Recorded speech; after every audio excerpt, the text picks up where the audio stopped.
জানে করার পাঁচ লাগিম করে দিতাম ভাই। আমার যে দিমাগ কিতা দিছিল আল্লাহ আমি জানি না। তুমি কখনো এরকম কাজ করবে না। আমরা সবাই তোমার মাফ করে দিলাম, হুজুরও আশা করে মাফ করে দিবা। এই আব্দুল সালামের পুরা ভিডিওটা আমার এই ভিডিওর লাস্টে আপনারা পাইবা, তার ভিডিওটা দেখবা আর সবে তারা মাফ করে দিবার চেষ্টা করবা ইনশাল্লাহ। হেও আশা করে হুজুরের কাছে গিয়ে মাফ চাইয়া নিব। পুরা ভিডিওটা এই ভিডিওর লাস্টে দেওয়া আছে, দেখো দেখে নিবা, স্কিপ করবা না, পুরা না টেনে ভিডিওটা দেখে যাইবা, কোশিশ করবা ইনশাল্লাহ। আমার লাগের আব্দুল সালাম এ নিজে শর্মিন্দা, যেহেতু সোশ্যাল মিডিয়া দিয়ে 2-3টা ভিডিও ভাইরাল করিয়া আসছে, তারে মাফ করে দেওয়াই উত্তম। আর হুজুরের কাছে যেহেতু যাব, সে নিজে স্বীকার করে হুজুরের কাছে যাব এবং গিয়া হুজুরের কাছে গিয়েই হুজুরের কাছে মাফি চেয়ে নিব। সেই জন্য আমরা যেন আরও তাকে নিয়ে বেশি ট্রল না করি এবং তার ভিডিও আরও বেশি ভাইরাল না করি, কারণ সে কোন সময় কী পদক্ষেপ নেবে সেটা জানা বোঝা যান না। হয়তো হে অন্য কোনো গলত রাস্তাও বেছে নিতে পারে, তাই তাকে একটা মৌকা দেওয়া হোক। আমি মনে করি সে যেহেতু মাফ চেয়ে নিয়েছে সোশ্যাল মিডিয়ার মধ্যে এবং হুজুরের কাছে অনতিবিলম্বে সে যাবে ইমাম কমিটির মাধ্যমে সহযোগিতায় এবং হুজুরের কাছে গিয়ে মাফ করবে, তাই তাকে আমি মনে করি তাই তাকে মাফ করাই উত্তম এবং মাফ করে দেওয়াই ভালো। আমরা সবাই তো মাফ করে দিয়ে দিয়েছি এবং দিয়ে দিব ইনশাআল্লাহ, যদি হুজুর মাফ করে দিয়ে দেন। আর আমি এটাও বলবো সে যেন হুজুরের কাছে যায় এবং গিয়ে মাফি চায়। যদি হুজুরের কাছে না যায় তাহলে তার কী করা যায় পরে আমরা দেখে নেব। এখন আমি আমার হিসাবে বলছি যে আমরা যাহাতে তাকে নিয়ে আরও ট্রল না করি, কেননা সে নিজে শর্মিন্দা এবং সে কোন সময় কী পদক্ষেপ নেবে বলা মুশকিল হয়ে গিয়েছে। সেই জন্য বলছি তাকে মাফ করে দাও এবং তার ভিডিওগুলি এখন আর শেয়ার করিও না কেউ। এবং ইমাম সাহেবের হুজুরের কাছে গিয়ে সে নিজে মাফ চেয়ে নিব। তার পুরা ভিডিওটি আপনারা শুনে নেবেন, আমি পুরা ভিডিওটি লাগিয়ে দিয়েছি, শুনে নেন সে কীভাবে বলছে, সে কীভাবে কাতর হয়ে গিয়েছে। আশা করি সে ভবিষ্যতে অন্য কোনো দিন এরকম কোনো ভিডিও বানাবে না।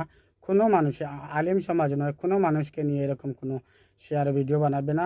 আলিম সমাজ তো দূরের কথা, আলিম সমাজকে নিয়ে সে যে সাজা পেয়ে গিয়েছে তা সেই সাজা তার জন্য যথেষ্ট। তাই আগামী দিনে সে এইরকম কোনো কাজ করবে না আমার মনে হয়। আমি তাকে এটাই আহ্বান করব, তুমি আগামী দিনে এরকম কোনো ভিডিও যাতে কোনো উলামায়ে কেরাম আলিম সমাজকে নিয়ে না বানাও, সেটার উপরে তুমি তওবা করো এবং তুমি কায়েম থাকো। ধন্যবাদ। তার পুরা ভিডিওটা আপনারা দেখে নেন।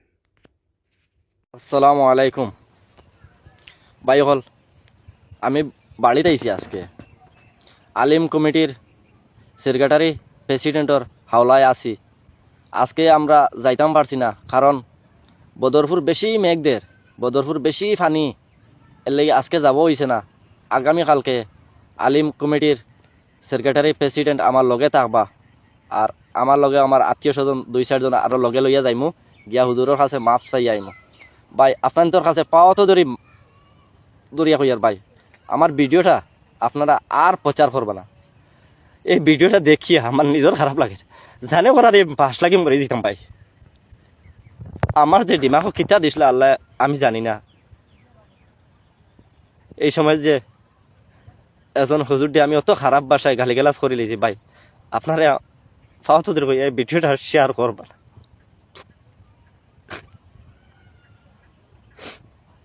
এই ভিডিওটা শুনিয়া আমার নিজের খারাপ লাগে, নিজের সরব লাগে। মাস্ক লাগাই আঠিতে পার ভাই, আমার ভুল হয়ে গেছে ভাই। এজন আলিম রে গালাগালি হচ্ছে, এই ভিডিওটা দেখছি আমি নিজের সরব লাগে জানে ভাই।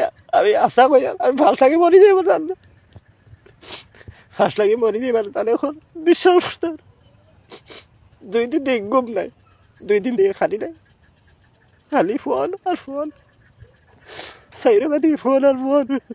আলিম কমিটি আর হুজুরে যেটা শাস্তি দিবা ভাই আমি মানিয়ে লইব, কিন্তু এই ভিডিওটা আর প্রচার করেন না জানি।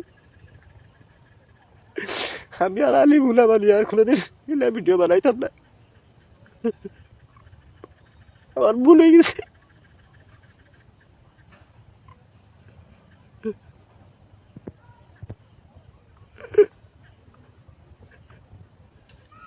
আজকে যাবার কথা আসলো, আমি তো বার হয়ে গেছি, যাইতাম গিয়া কত ফোন আর খার ফোনের আসা যাইতাম, সবে খালি কয়, সবে কইতরা আও আও, খার কথা যাইতাম, খেয়ারে দেখছি না, চিনি না, খালি ফোনে মাত আর আমার।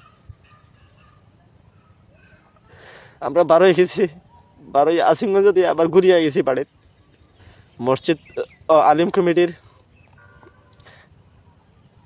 সেক্রেটারি প্রেসিডেন্টে কইছে না আগামীকালকে আমার লইয়া যাইবা ভাই, ভিডিওটা শেয়ার করে দিও আমার, একটা ভিডিও শেয়ার করিও বেশ করে, যাতে আলিম কমিটি যেটা শাস্তি দিবা আমার ভুলের কারণে আমি মানিয়ে নেব। আমি হুজুরটা গালাগালি করছি।